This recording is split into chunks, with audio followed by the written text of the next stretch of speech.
If you're counting on a paid off house to carry you through retirement, I need to slow you down for a second because many people are discovering this too late.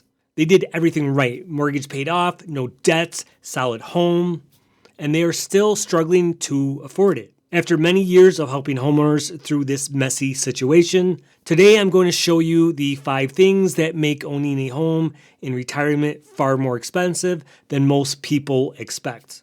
And it's not your fault. The system was never designed for retirement. Let's start with one that feels kind of boring until it becomes suffocating. Property taxes. I see this catch people off guard more than almost anything else. Nationally, property taxes increased 27% between 2019 and 2024. That's not 27% over 30 years, that's 27% in 5 years. Like here in my state, Illinois, your effective property tax rate is between 1.8 and 2%. That's the highest in the nation. The median bill in Illinois is somewhere between $5,400 and $6,300 per year, depending on your county. Now that's about $450 to $525 per month for a house you own free and clear. Property taxes don't work like a bill you pay down. They behave more like an escalator that only runs up. And here's the mismatch. Social security costs of living adjustments don't come close to matching that pace. Your income is rising at maybe about 2 to 3% per year if you're lucky. Your property tax bill is rising at 5%, 7%, in many reassessment cycles well into the double digits, especially here in Illinois. Now that gap matters because it never closes. This isn't a budget problem, this is a structural problem. The property tax system was designed for working age homeowners with rising wages. It was not designed for retirees on fixed income. So here's where the data turns into behavior. Research shows that for every $100 annual increase in property taxes, there is a 0.73 percentage point increase in 2-year mobility for homeowners over the age of 50. Now that may sound small, it's not. In a group of 100 seniors, about 9 would normally move. Add a $500 tax increase, and now 13 are moving instead.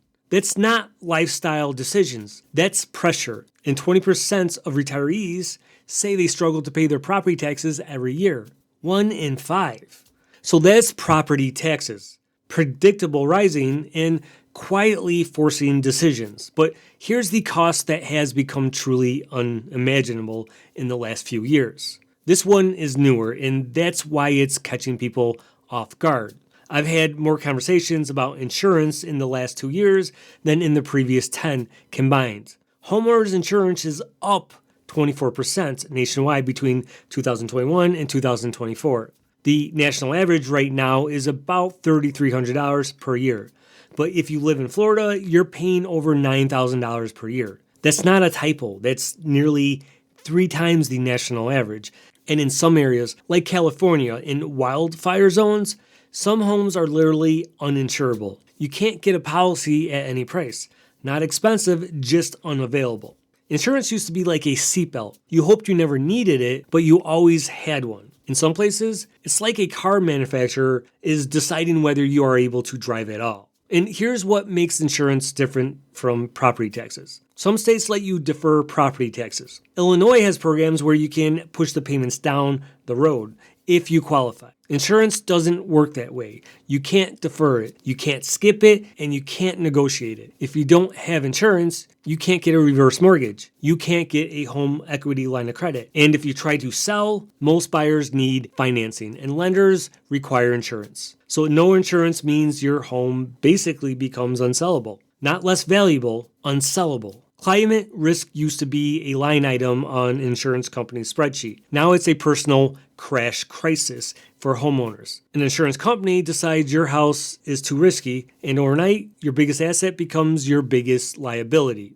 We're already seeing forced exits from climate-affected states. People in Florida who lived there for 20 or 30 years aren't selling because they want to move. They're selling because they can't afford it or can't obtain insurance anymore. And here's the part that frustrates people the most. The house didn't lose value because of the market. The system made it functionally worthless by pricing risk in a way individuals can't absorb. That doesn't feel like a market decision. It feels like the floor is dropping from under you. This is a quiet displacement happening right now. It's not making headlines the way a foreclosure crisis does, but the outcome is similar. People are losing homes they own outright because the carrying costs have become impossible. So now you've got taxes rising every year, insurance you can't defer, and no real control over either.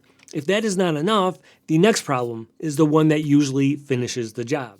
This is the one people don't plan for because nothing feels urgent until everything is. I see this all the time, especially with homes people have owned for decades. The median age of a home in the US is right now between 40 and 43 years old. Nearly half of all the homes in the country were built before 1980. Now, why does that matter? Because roofs, HVAC systems, plumbing, electrical, and foundations, all of those have a lifespan. And when your house hits 40 years old, they're all approaching end of life at roughly the same time. Not one thing, everything. A roof replacement costs between $5,900 and $12,900. HVAC runs about $5,000 to $8,300. Foundation repairs can range from $2,200 to $8,000. And if you need a new septic system, you're looking at up to about $9,500. One of those can wipe out an emergency fund. Two of them, back to back, that's when people start making decisions they never thought they'd have to make. For homes built before 1980, annual maintenance costs had climbed so high that by 2023, they were roughly 76% higher than they were for newer homes. That's not inflation, that's systems failing. And here's the pattern that quietly traps people. You can't afford the $12,000 roof repair, so you patch it. The patch buys you time, but the leak doesn't stop. Now it's not just a roof, it's water damage. Then it's the drywall. Then it's mold remediation. What started as a $13,000 problem becomes a $30,000 problem. Not because you wanted to ignore it, because you couldn't afford to fix it the first time. That's the doom loop. Deferred maintenance doesn't save you money, it compounds the crisis. Here's where it shows up in the market. Emergency sales driven by deferred maintenance fetch a significant discount compared to planned sales. The market can tell when a home has been maintained slowly versus fixed strategically. In one study, new owners of older homes spent more than twice as much on maintenance each year as longtime owners. That gap tells you everything. Longtime owners aren't spending less because their homes need less. They're spending less because they don't have the cash flow to keep it. So when they finally sell, that deferred maintenance doesn't disappear. It shows up as price reductions, inspection credits, buyer hesitation. The market prices in what you couldn't afford to fix. So now you've got taxes rising, insurance tightening, and maintenance hitting all at once. And this is where people say, but at least I have equity. And that's where the next trap shows up. This is the part that messes with people psychologically. On paper, you're wealthy. In real life, you're stressed. And those two things don't feel like they're supposed to exist at the same time. 73% of all homeowners say they feel house rich, cash poor. That's not a fringe group. That's nearly 3 out of 4 people. Here's the math behind that feeling. Retirees in this country hold $13.95 trillion in home equity. Trillion with a T, but the median liquid savings, money you can actually access without selling or borrowing, is only about $186,000. And when you break it down by income, it gets even tighter. Retirees earning between $50,000 and $99,000 typically have about $120,000 in liquid savings and about $140,000 in their home. So more of your wealth is locked in your house than sitting in your accounts. It looks solid, it feels fragile. Home equity is like money sealed inside the walls. You know it's there, but you can't use it unless you start tearing things apart. You can't pay your bills with home equity unless you do one of 3 things. First, you sell. Second, you take out a reverse mortgage. Or you open a HELOC, a home equity line of credit. And none of those are simple. Selling a typical home costs between $47,000 and $85,000 once you factor in commissions, closing costs, moving expenses, and repairs. Now, we'll break that down in detail in a future video, but the short version is this. Accessing your equity by selling is expensive. Reverse mortgages come with a high upfront cost, a 2% mortgage insurance premium, and origination fees. And despite how often they're advertised, adoption is incredibly low. There were about 30,900 reverse mortgage originations among borrowers 62 and older, compared to 609,000 traditional payment required loans in the same age group. That's roughly a 20-to-1 ratio. People are choosing loans they have to make payments on because reverse mortgages feel risky, confusing, or both. And HELOCs, they require monthly payments. A lot of retirees can't simply service new debt, especially with rising interest rates. So in theory, you're wealthy. In practice, you're boxed in.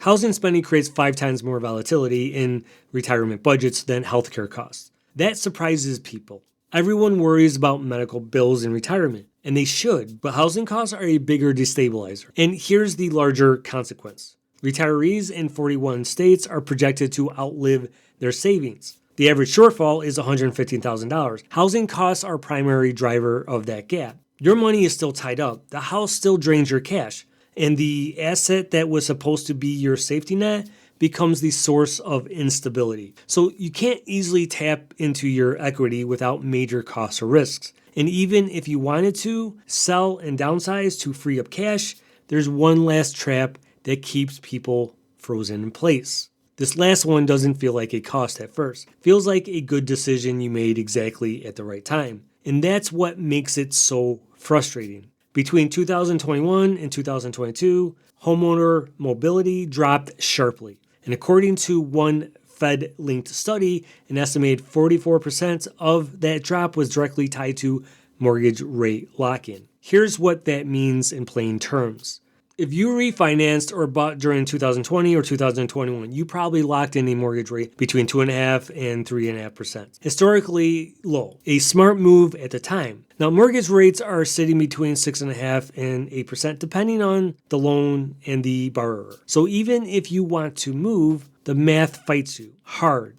Let's say you want to downsize. You sell a $400,000 home and buy a $250,000 condo. On paper, that looks like a win, but if you have to refinance that $250,000 at today's rates instead of 3% you're sitting on now, your monthly payment might stay the same or even go up. You're not downsizing your costs, you're trading equity for interest. So here's the part that most people don't realize. About half of early boomer retirees are still making mortgage payments. The median balance is about $108,500. That's roughly double what the previous generation carried into retirement, even after adjusting for inflation. Your parents' generation retired with paid-off homes. Your generation is retiring with 6-figure mortgage debt and higher rates. And rate lock-in means even people who want to simplify can't do it without making their situation worse.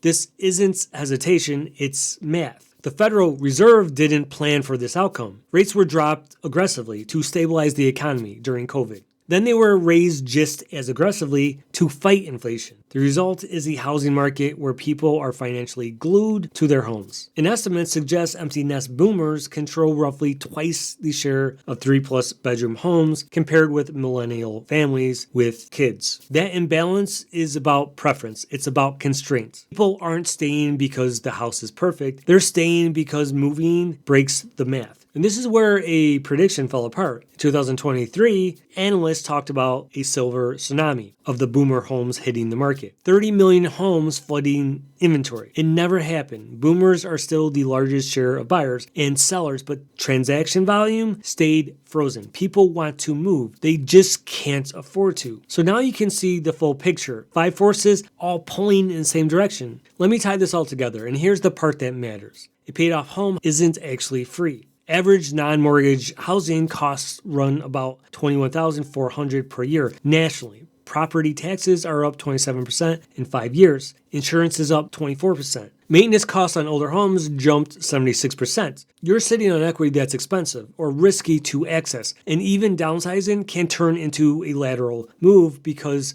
of interest rates. None of this is random. None of this is personal failure. This is a system design. Property taxes were built for rising wages. Insurance pricing didn't anticipate accelerating climate risk. Homes built decades ago are aging all at once. Equity tools are costly and stigmatized. And the rate policy froze mobility. 5 forces working together, making aging in place harder every year. So here's what I want you to do next. First, calculate your real annual housing costs: taxes, insurance, utilities, maintenance, and repairs. Add it up. If it's more than 30% of your income, you're already in the financial distress zone. About 1 in 4 retirees are. Second, learn what relief programs exist where you live. Many states offer property tax relief deferrals or exemptions for older homeowners. And if you're in Illinois, we do have programs for this too. Things like senior freeze and property tax deferral programs that let you defer up to $7,500 a year at low interest rate. Most eligible homeowners don't even know they qualify. Just remember, this isn't your fault. The system wasn't built for retirement. But now you can see the forces clearly. And when you see them clearly, you stop making decisions based on what you were promised and start making decisions based on what's actually happening. Are you or someone you know currently going through something like this? I'll be covering this topic more in the next couple of videos. So if you felt this information was helpful, let me know in the comments and subscribe so you are notified of future content like this. Thank you for watching, and I will see you in the next one.